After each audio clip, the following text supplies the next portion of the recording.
Hello guys and welcome back to episode 2 of We Do Cool Shit, our Audiology podcast. You're here with your hosts Bree and Mitch. Woo! How good to be back in the studio. Round two already. So good. I know, lucky punters, right? We're pumping these out every fortnight, so excited to be back. And I want to describe to you guys the setting and the room that we're in. So we're in Mitch's studio, in your house. This is pretty cool, I must say. Oh, thank you. You've got some crazy memorabilia all around. Some shoes behind you there. What do we have? We've got signed Ice Cube Pop Toy. We've got signed Limp Bizkit, signed Cardi B, signed MGK, Carl Cox. That's a recent one. Recent one from Sonoris. So if you're listening to the audio, we're looking around Mitch's room right now at all his. It kind of gives me like playroom vibes. Like, you know when you're like a young boy and you've got like all your toys and your stuff around your room? I feel like this is what it's kind of reminding me of. We've got Pokemon behind me here. Yeah, it's the idea was like, it's a memorabilia room, but it takes into account my whole like life. Like it's so like a lot of the things have been a part of like the journey and collected along the way, but including like I was obsessed with Pokemon when I was younger, you know, like I still think they look sick, but yeah, and obviously all the musical instruments, just different instruments that I've played throughout my life, and you know, like met Ed Sheeran, so wanted something to remember that by. John Mayer's my favorite artist, so it's like I just look around and I'm like, how much cool shit have we done? Yeah, right? That's the so idea. Cool.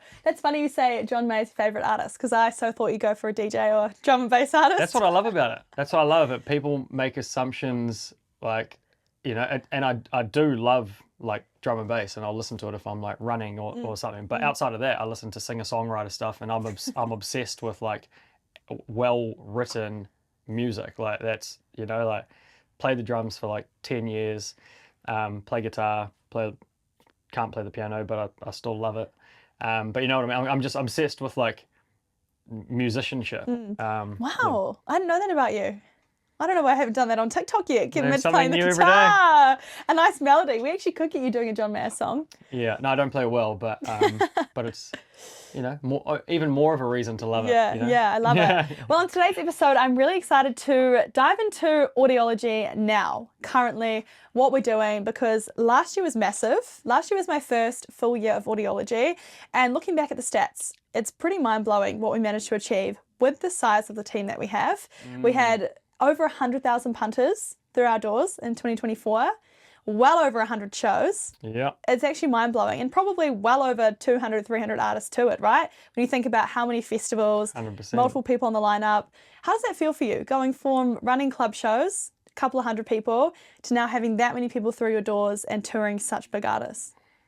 You know, it's weird. I'd say the feeling is actually just much the same. Like we've always, for 10 years, we've done over 100 shows a year. Like it's just, that is our strength, and we've always had a really small team, like you said, but our strength is like in that consistency and the chaos and just the constant just release, sell, run, deliver, release, sell, you know, like, and that's what we've always done. The difference is now it's on like a bigger scale, but I don't think it changes. The feeling was just always been the same. I used to get like, because it's all relative, right? So like right now, the excitement I get from announcing like a Sub Focus or something is the same excitement I got 15 years ago when I announced a tiny little club act. It was the first ever act for, you know, an Australian DJ that people didn't even know. Like it was just the idea of putting an international on a poster. So it feels the same, and it still feels awesome. Yeah, that is crazy. And in March alone, we've dropped so many big artists: Headaches, K-Motions, Hybrid Minds on the Mardi Gras lineup, which is insane. So good. So I want to talk about that, because it's really interesting, the diverse range of shows we sort of do at Audiology, from festivals to headlines. And Mardi Gras is one festival in particular that fascinates me. The history behind it, how long it's been around, and just the fact that it was never meant to be a dress-up festival, and it's sort of morphed into this. So can we dive into the history of the festival, and then at what point Audiology took over? Yeah. I think Mardi Gras is so cool because technically it's New Zealand's longest running festival, right? And so hopefully I don't speak out of turn with some facts, because I wasn't even around. Like we're talking, so it was a response. Mardi Gras, as I understand it, it was a response to when the mountain erupted and it was closed in like 95, 96.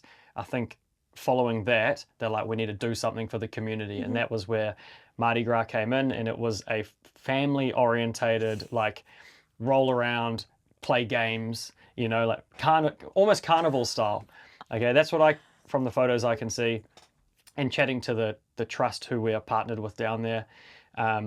If you go to Okuni, you can drink beers and they will tell you stories for like, it's actually quite fun. You got to do it sometime. They'll tell it all night, because all the locals are like very proudly local, and the stories are awesome, and you can just listen to it for like 12 hours. So that's I can only speak about it from that perspective of what it was, and then it morphed into this party where the demographic sort of got younger, and it became eventually, and this is going back when I was 18 going to Mardi Gras. Shit, that's a long time ago. But like, say like 2010 era. Then, yeah, so it became this like bit more DJ and bands, but it became more focused as like a drinking, colorful, creative, you know, people started dressing up, and I guess when we took it on, which is now, this is our 7th year, I think. I firstly, we took it on because Mardi Gras was failing in terms of the attendance, right? So it had, speak, you know, just be careful what I say, but like it sort of had like subpar headliners, and it's sort of the pull wasn't there. Keeping something relevant for that long too is hard. Exactly, it is hard. It is hard. It was more sort of like maybe radio commercial driven, and it had a year off, and I went to the trust and I said, here he comes. I was like, honestly, please let Audiology take this on, because it's a passion thing for me. The cool part about it with the trust, we're raising 50% of the money goes to charity, right? So does it? Yeah, I did not know that about Mardi Gras. Yeah. So Okuni Charitable Trust are our partners in it, and that was one of the motivating things for me. I was like, let me roll in, do it 50-50 so that you guys get money for the community. And I was like, trust me, we'll sell this out. Like we were on an absolute steam train, like with the shows that we were doing. I was just super confident, probably a little too confident to be honest. But I was like, shit, if we're doing this, I'm going to have to actually deliver. So I went and booked Pendulum Live. Holy! Brought the band in and sold out Mardi Gras in like 3 days. 9,000 people. No way! They weren't even getting 2,000 before that. And I was like, shit, we are so on here, eh? But like now we got to try fit this many people on the street. And I remember us just almost like the Daydream story we're talking about on the last episode. It was like sort of just thrown in the deep end, because it was quite. The site's changed a little bit, but it's super tight little nooks and crannies, and we we didn't know how it was going to flow. Fair to say, like now I think we've really like nailed the flow of the site. It flows so well. It was pretty full on back then though. Yeah, I can imagine. And we talked about this on Instagram before, but experienced it for my first time last year. And you cannot describe it to anyone. There is some kind of atmosphere, there is something in the air around the energy the punters bring, the dress up, the coldness, I feel like adds to it as well. It's a little bit cold, it's not freezing, 100%. But it all adds together, and it just creates this environment of pure happiness and joy. And you use the word in our Instagram reel of chaos. And it is just that like happy chaos in that environment. It's so unmatched anywhere else. I don't think I've experienced it at all. And walking around the street, I remember I arrived one day early and walking around and going through the venues, inside the venues, because this is something to do with the license, right? Like I've never seen this sort of festival set up. So can you talk to us about the flow and then the licensing that allows you to have parties inside the main party? Yeah. I wish I could tell you how it works, but I think the cool thing is it's been around for so long, it's so iconic, it's so legendary, that it's the current setup of the street with the venues inside it is just always what it has been. I believe that in today's age, you couldn't just go get that same setup and that same license in any other city. Like unique. You can't in the way that we function, right? Because like you said, we got licensed venues inside the festival venue. We run it, operationally like really well. It's just been developed over the way that it works in and out of the doors with the security and the different bands and we've really found a way to make it work, but it's super unique. Like it's and you literally like you said, you can't even explain the vibe of Mardi Gras to someone. Like it's a full on I mean, both have merit, but like Owakuni, full on street party, absolute chaos, taking over a town, like quadrupling the population just for 2 nights. It's mad. But then Queenstown's got this beautiful aspect where you're surrounded by like Oh. snow-capped mountains, and there's planes taking off behind the stage, and everyone's still dressed up like crazy. Like I feel like we really did manage to take the Owakuni spirit into Queenstown. Yeah, and give it that South Island essence too. Like the view of those snow-capped mountains. Well, you've got the venue now. I think it's perfect. Yeah. Like you say, planes taking off and everyone in dress up, exactly how you'd have an Owakuni. We don't market it that much as like a festival dress up event. Yeah. But everyone just sees the content, sees the photos from last year. And I don't think I looked around and saw one person that was just in normal clothes. Never. Every single person Probably is dressed up. just Luke. Yeah, probably just Luke. Probably just our team, to be fair. Just our team. Oh, It's even then mad. we actually... No, didn't Carwin make us full Audiology like onesies? Yeah. No way. Yeah. So I've got to... Like, Luke's just normally in all black, so I reckon we're going to get him in like a bright pink onesie or something. Yes. And Can we please? why not? Why not? But no, it is... That part, like, we can't even take credit for how that happened. That was organic, but I think we just try to amplify it now. You know, it's like we really do encourage people now to just be real weird. We should probably go back to, I think up until a few years ago, we actually had like a best dress comp, you know, but Yes. things just got so like full on, like from DJ to DJ, we're like, oh, should we really stop the music and do a best dress comp? Like, 100%. maybe we should. Let's do best dressed and best doof stick this year. Oh, the best doof stick. We're bringing in the Yes. doof stick. We bring in the doof sticks. What happened with the vote? So it was actually really funny. We posted a video on our TikTok and our Instagram for anyone listening at home who hasn't seen this. And we asked the community, should we let doof sticks be allowed at Mardi Gras? And I would say 95% of people said, hell yeah, bring it. It makes a lot of sense. I haven't done a proper story poll, but we had lots of comments, lots of sends, lots of replies. But the 5% of people who said no are very passionate about not having doof sticks at Mardi Gras. Was that because that was just due to the line of sight of stage, like blocking your view? Viewing and excessive cardboard use and all that sort of stuff. No, not the environmental aspect of a doof stick. Yeah, I know. Wow. I know. So I think we should do it. Crew. I think we should make it a thing. And look, Australian festivals overseas, it's so common. They do it everywhere. And some people did come to me in the comments and say, we've had doof sticks for years at this festival and people do it at Electric Cab. Yes, we know, but not like they do it at BTV and all those different festivals. We've never seen it. So I think this could be the year for Mardi Gras. Yeah. Make it a part of the costumes. Yeah. No, I'm into it. I think there should be, like we discussed in the planning, because we're not like, you know, we get it. We understand some of the concerns. I think there should be some limitations around how they work. Like you're not going to have something that's like 2 meters, you know, that blocks like 1,000 people's view. Yes. So, but I think we will find a really happy medium. Like I think we should. I like that. So everyone listening at home who's anti-doof stick, the 5%, don't worry, we got you. We will make sure there are limitations behind it. But also I want to bring that fun flair to Mardi Gras and just elevate what we're already doing in terms of the dress up, the experience, the vibe. I think this is the next level for it. It is the next step. And shout out to the person that really debated whether it was called a doof stick or not. I saw that comment was so funny. It's a totem, isn't it? It's a totem. I was like, but where? Like the next day, an Australian thing popped up about doof sticks. I was like, it is a doof stick. I know. And like, when I saw that comment come through, I low-key freaked out. I'm like, am I referring to it wrong? I was like, oh, we got it wrong? Yeah, I was like, it's a doof stick. Oh, I love it. I thought maybe, this is my assumption, maybe it's totem in the States, but it's doof stick in Oz. Could be. Because Aussie's doof stick's such a like, I love it. It's I such know. a Kiwi it's good, Aussie right? thing. Okay, amazing. So looking at Mardi Gras this year, the lineup. We've talked about this, but I want to go into more depth. Hybrid Boys back. Some of my favorite acts ever. Everyone else, let's go through it. Everyone else, yeah. Hybrid, no-brainer, and we're going to do something different with them, and it's all the team coming out. Like, keep that in mind. It's the full Hybrid show. It's going to be crazy. I always book a lot of the mid-tier talent. So often I just book people that I'm really loving, and you guys just have to deal with it. So that's it's worked for 15 years. It's not going to change. So I really hope that I've done all right.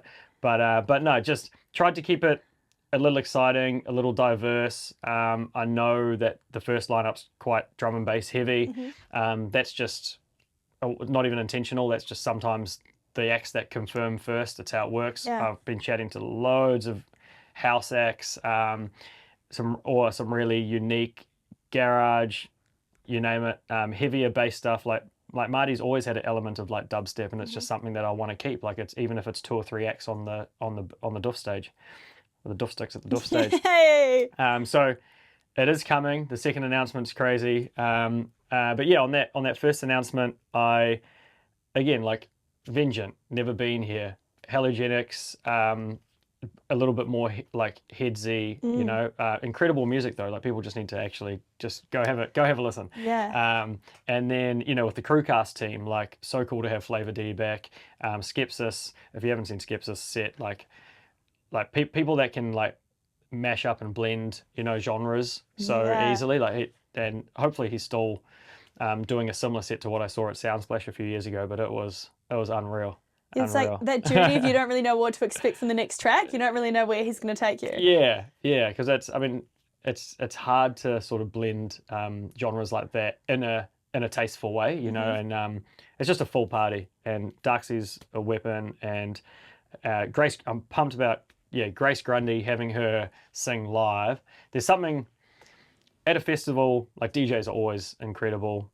MCs add to the vibe, but like I think that next step is when you see a live vocalist with an incredible voice. So imagine like she's got her own set, but she's also got a lot of songs with Hybrid Mind. So let's put 2 and 2 together, team. team. Put 2 and 2 together. It's going to be a full-on live show. And then what are some of the other ones I really like? Yes, like to have Strategy. Again, live performer.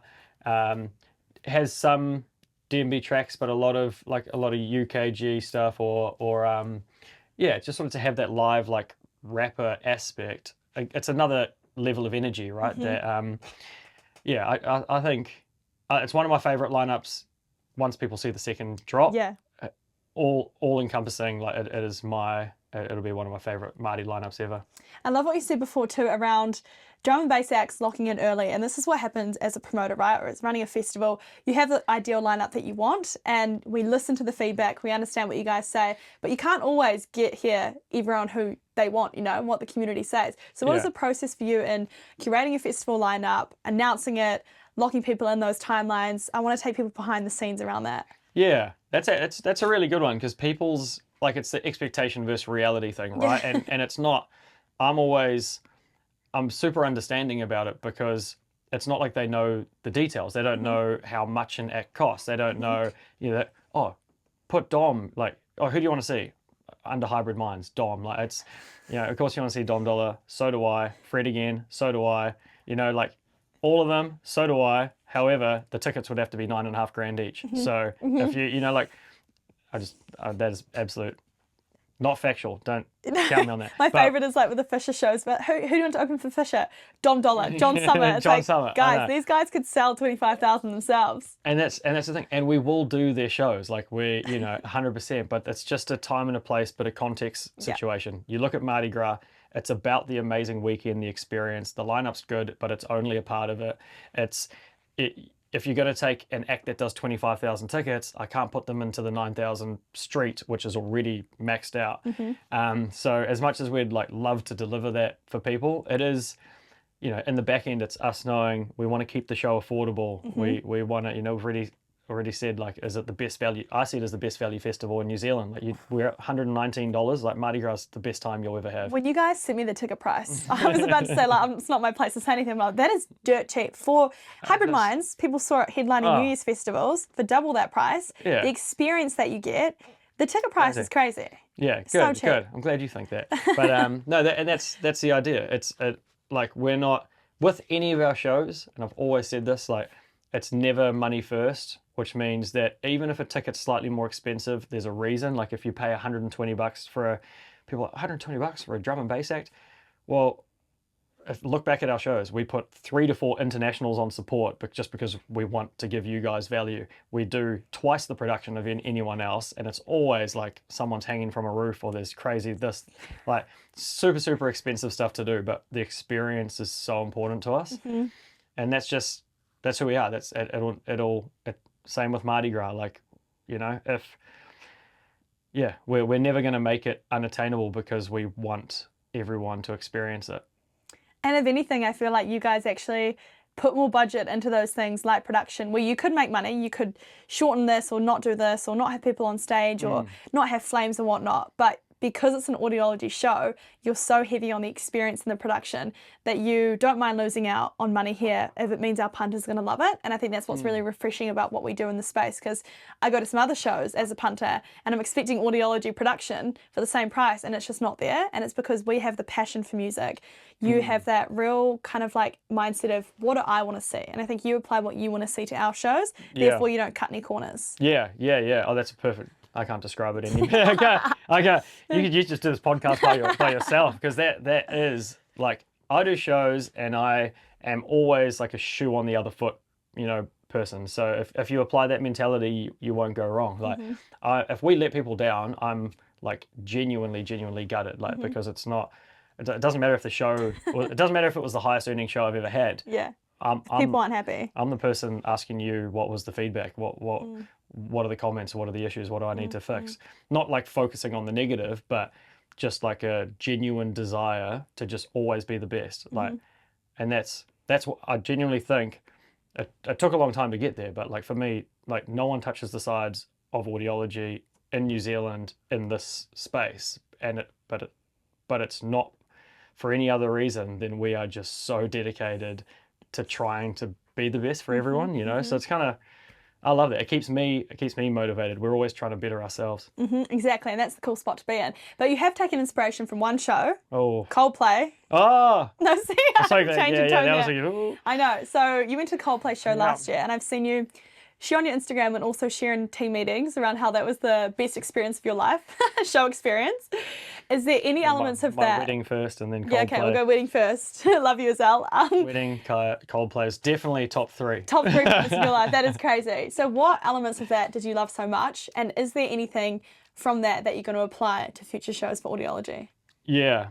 No, I mean, taking it back a step, I traveled as much as I could to get inspiration from shows around the world to apply it to audiology. So there is already a lot of influence from people from international events and productions, right? So like Coldplay, like there's so much stuff that I can't even replicate it if I wanted to, because there's so many variables that have like come together. Did you go to the show? Yeah. Okay, good. I cried twice. Yeah, I feel like that's like, again, it's like the Marty thing. I'm like, am I explaining it to someone that's not going to get it? Like people would ask me what I thought, and I'm like, sit down, but I don't even think I can do this justice. You had to be there. It's one of those. I took so much away from it, and the way, obviously just millions and millions of dollars into production, and that's like one of the elements where I say, well, it's not like we can't just repeat it, but it was the way that everything worked in sync. It was the way that the production represented the band. It was the way that the technology worked in unison with the songs. Like, you remember some of the timing of, like, timing's so important with shows. Yeah. It was like he'd say yellow, and then the crowd would all go yellow, and it was like, and then were you up in the stands? Yeah. Oh yeah, cool. So we had that like sort of bird's eye view vibe. Yeah. Looking down, and words from the LED wristbands. Crazy. We're doing something this year that's like taken huge inspiration from really? Coldplay. Yeah. I don't want to give it away just yet, but it's like around the time of Mardi Gras, and we're just because it was something I hadn't seen done before, like in that way, and then we've gone and researched and found a way to sort of. I don't even know what I can say in this. Oh my gosh, even I'm surprised, guys. This is the first time hearing it for me as well. Yeah, Luke's not surprised, because I was like, you need to go figure out how we're going to try achieve this. The cool thing is you take inspiration from things like that, but when you apply it in like electronic DJ drum and bass setting, it's completely different. Crazy. But yeah, going back to that show, it was like, I just felt flawless from start to finish. And at the end of it, I was like, finally, because people go, what's the best show you've ever seen? And I'm always, this, and that. Like 10 things were kind of like even. Yeah. But that was just so home run. Like, Coldplay is by far the best show I've ever seen. That is mad. So that's, I was just glad like, finally I've got something I can say. Get some clarity. Yeah, when you're like, fine, I can answer that question like with absolute conviction. Like, I don't even have to second guess it. That is crazy. Man, I'm so excited for Mardi Gras, for the production, for the other shows we've got lined up. But yeah, that is the next big one for us, isn't it? It is. So talking about the history of Mardi Gras, crazy. I also want to talk about the history of another event that you used to do that we haven't done in my time at Audiology. But this is going. I've heard some crazy things about it. So Bush Doof. The Doof. The Doof. I had friends who went back in high school, early uni days, and it was a boys only thing. None of the girls got invited, but they loved it. It was like a boys weekend away, going to bush stuff, a bit of mystery.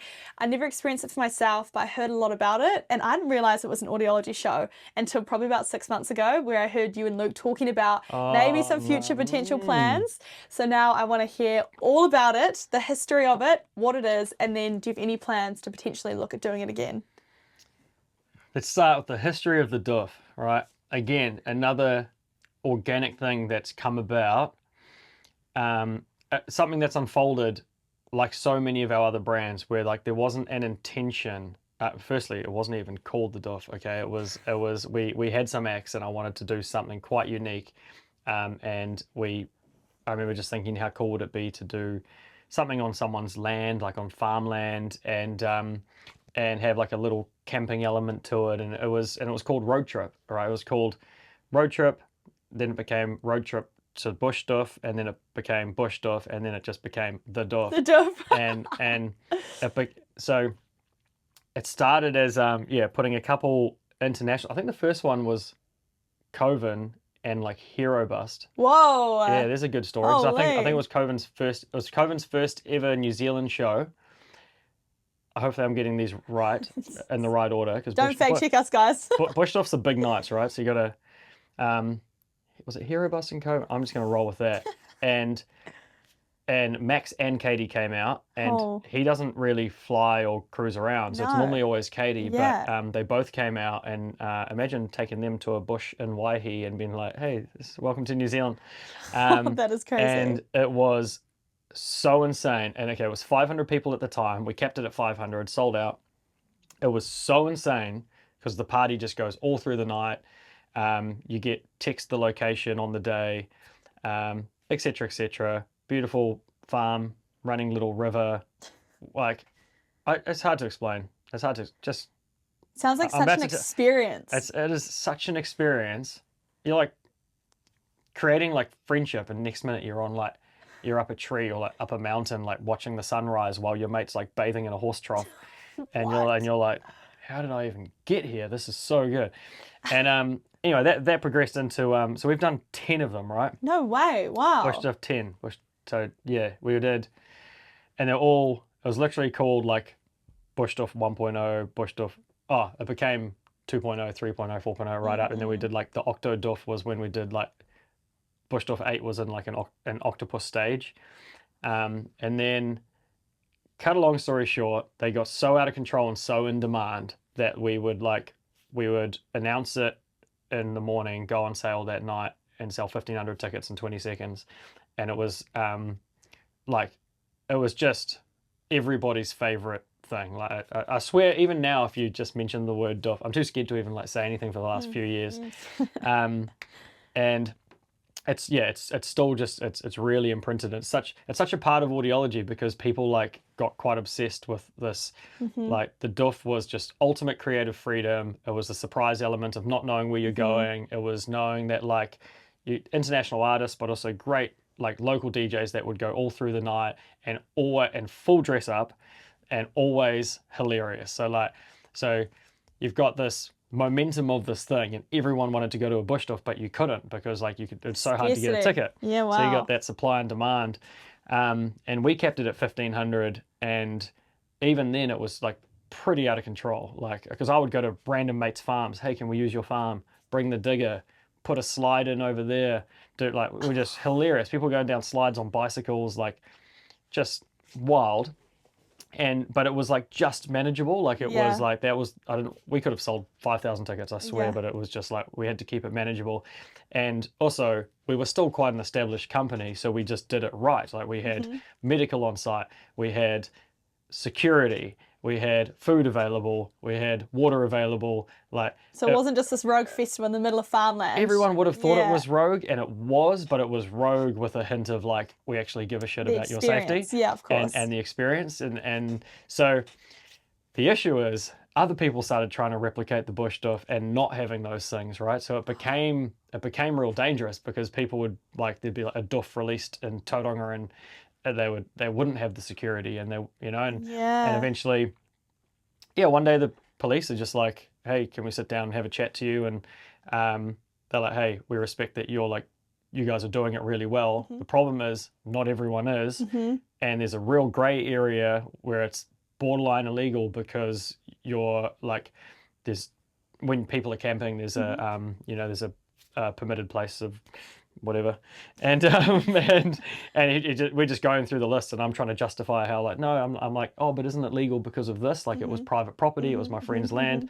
Oh yeah, but then you sold tickets, so technically the little gray area, like probably could afford it with a lawyer and whatnot, but ultimately it's like, I'm in the middle of trying to run Bay Dreams. Like I'm not going to risk our festivals, even though I love the Duff that much that I wanted to like fight for it. I just said all good, like we'll put a halt on them. And to be fair, like COVID kicked in anyway. Yeah, I was going to say, like, what was the timing around stopping the Duff? Yeah, end of 2019 was the last Duff. Crazy. And then shit, that's gone fast. That's 6 years.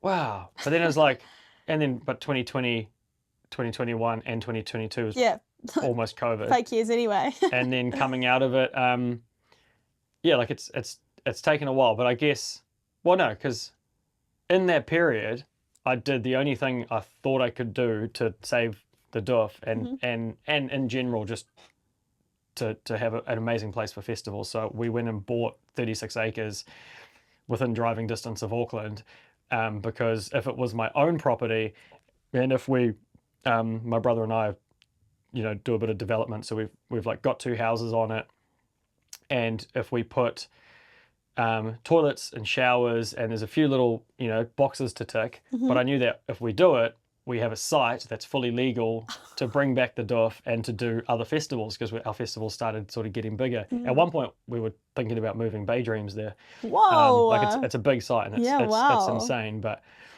so if you fast forward to now, like a lot of the work's been done on the site.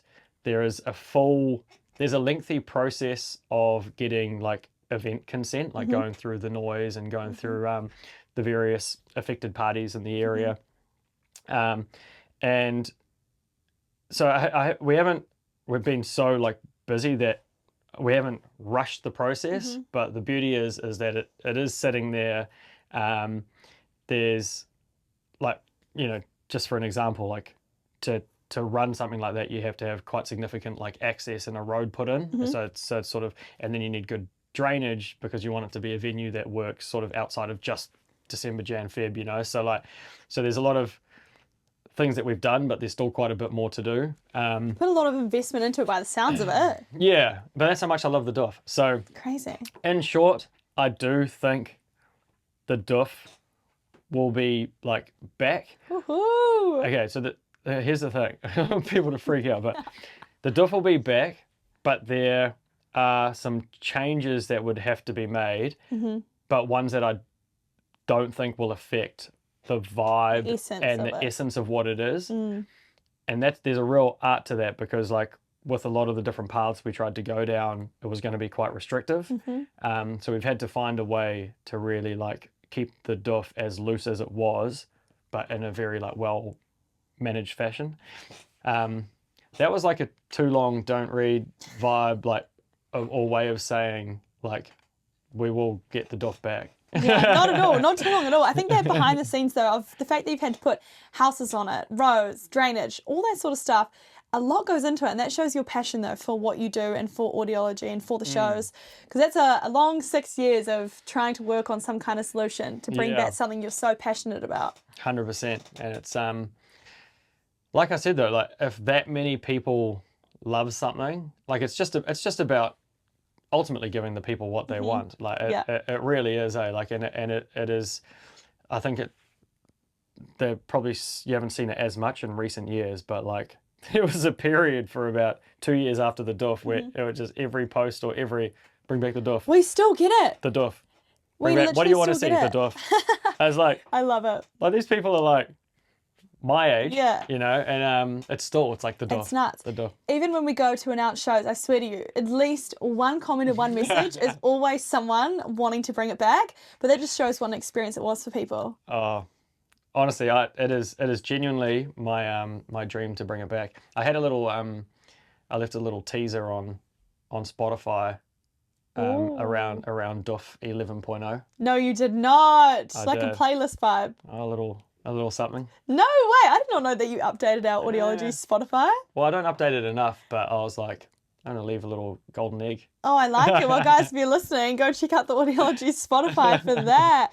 I heard a story, and I think this was maybe you who told me or someone who attended, around something happening at Bush for early hours in the morning. A text would go out, or it was a group activity that you got people to do. Like, explain to me away from the music. What were those experiences that you had at the Duff? So this is what I mean. The Duff, like, it had a life of its own, right? These are not things that we planned. They just organically, over the course of 10 of them, things started to happen. So like one of them was one of my best mates, Rob Don, he became the Reverend and he would baptize people in the horse trough. No way. And so like, no way. Okay, so no word of a lie.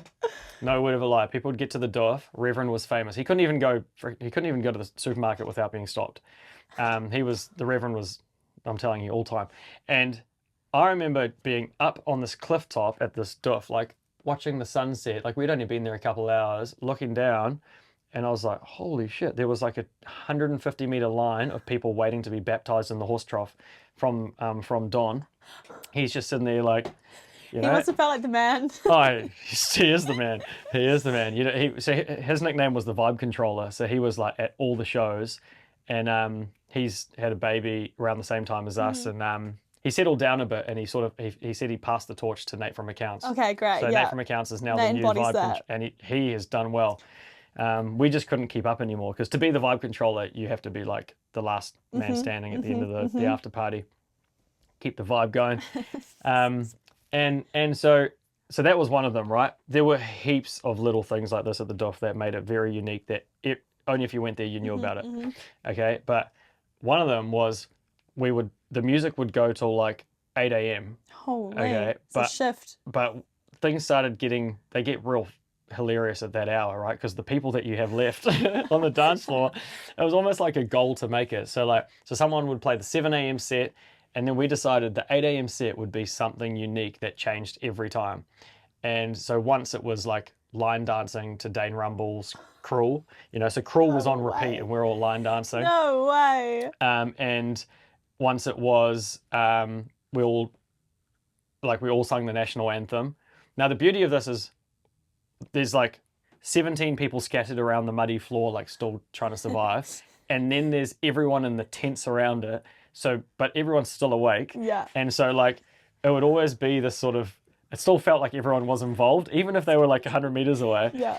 And one of them was, we collectively said like, wow, in the voice of Owen Wilson. No way. And so it was like I think I just DJ'd or something. And, it's like sun's like full gaze, freaking pheasants and shit running around, and like, just durry packets, and like it's a scat fest, and there's like 6 people hanging off the barrier that I just didn't think we're going to make it.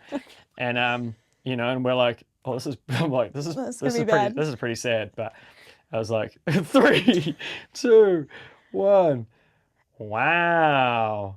And I was like, oh shit, there's like 4 people like trying to talk.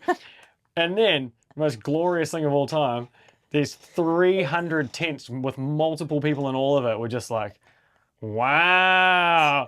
And we're like, I was like, yeah. It was just the most glorious, like sounded like an echo. It was like a choir. It was like the Bush Drift choir. Like they had heard the count, like they're just staring at the ceiling of their tent, and they'd just heard the countdown. Wow. That is the best thing ever. Oh, it was awesome.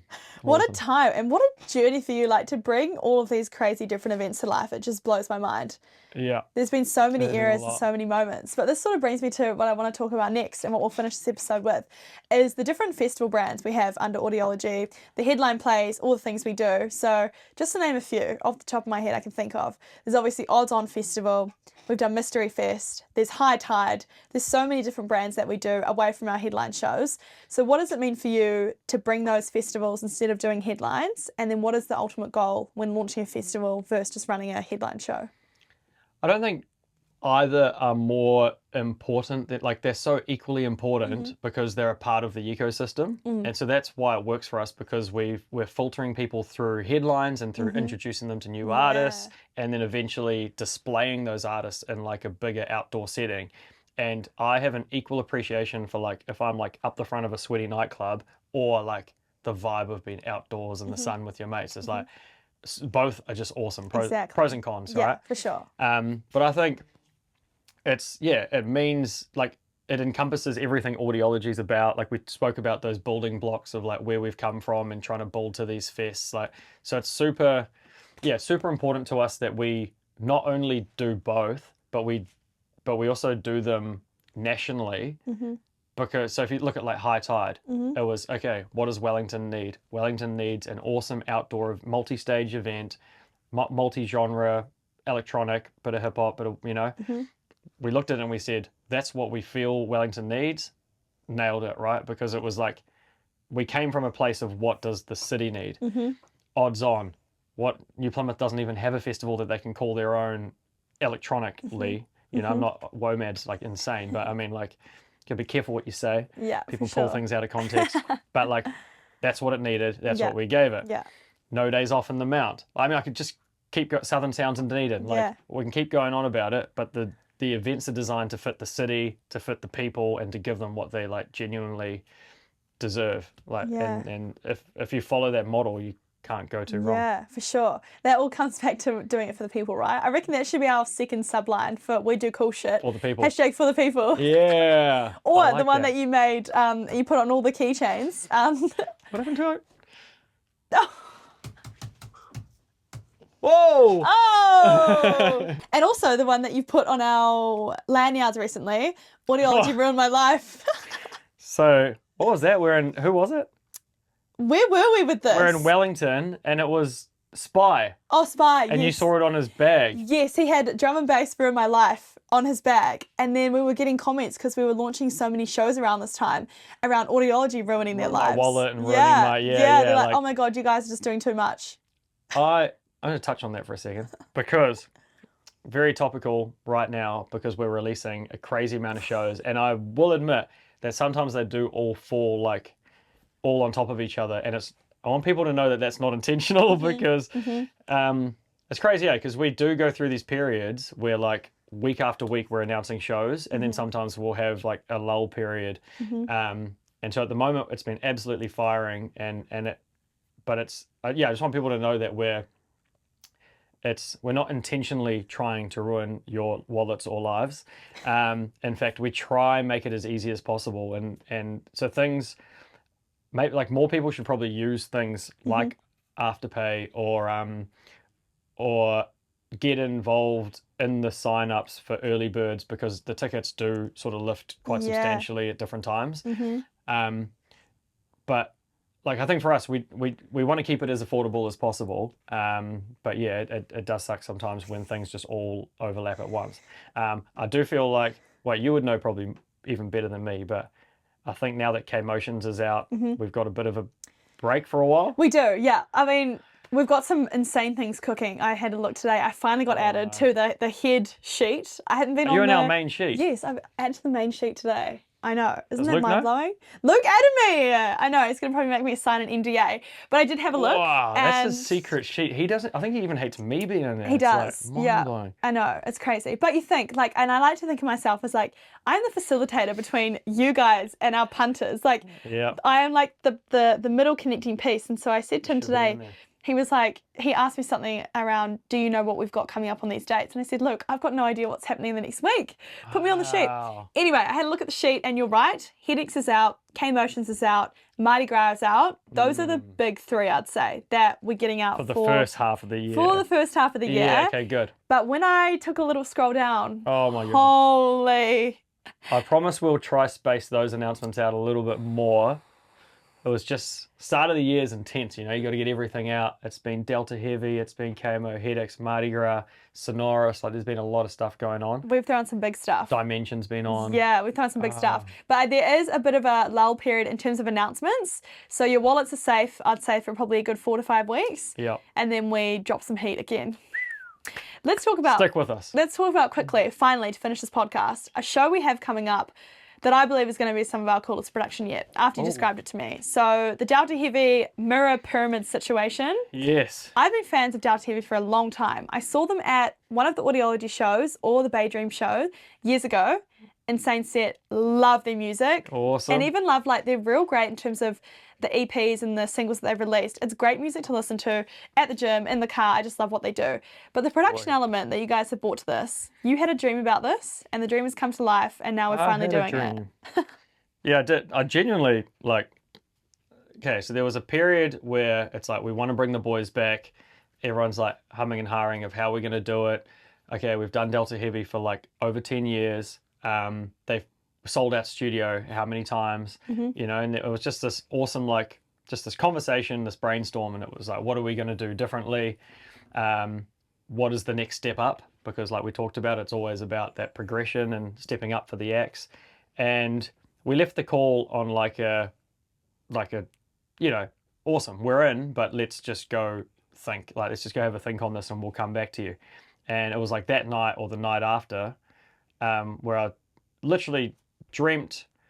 The dream was so classic because in the dream, I had to develop the tour. It was assigned to me to like pitch back a proposal to the agent. So it was like the agent who I was on the call with, both the Delta Heavy boys and Luke, at a table, and I'm with my like pointy wooden thing. And it's like PowerPoint presentation, and I'm going.